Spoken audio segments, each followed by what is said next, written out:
ترافیکي لارښود. د کور څخه جادې ته داخلېدل، د سړک د غاړې څخه جادې ته داخلېدل او یا هم د پارکینګ څخه جادې ته داخلېدل، نو دا ټول خپل ځان ته اصول لري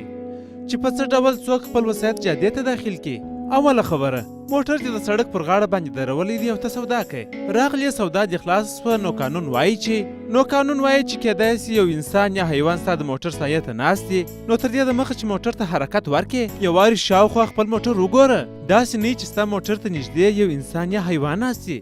او د حرکت په ورکولو سره هغه ته ضرر ونه رسوي. نو کله چې دې ښه وکتل، موټر ته پورته سه او د چپه لاس اشارې یې لکه په هندارو کې نور ترافیکو ته وګوره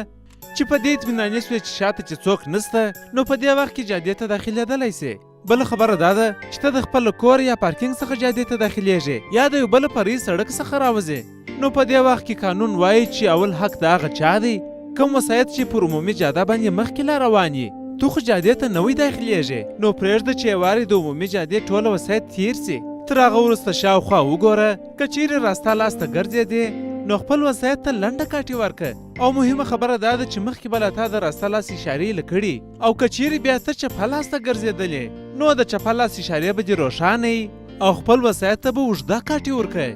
تر څو چې هغه وسایط ستا چپه لاس ته دي هغو ته مشکل جوړ نه کړې. که چیرې ته په دې وخت کې لنډه کاټې وکړې نو تا به نور وسایطو ته مشکل جوړ کړي، او که چیرې په دې وخت کې ټکر رامنځته سي نو ملامت کس هم ته یې، ولې چې تا پر چپه لاس باندې لنډه کاټې کړې ده، او که چیرې چپه لاس ته ګرځېدس نو بیا به اوږده کاټې کوئ. خو مهمه خبره دا ده چې د هغه لاس اشارې باید روښانه وي. دا پیغام تاسو ته د شاه موبلاین شرکت لخوا وړاندې سو. شاه د اعتبار وړ نوم.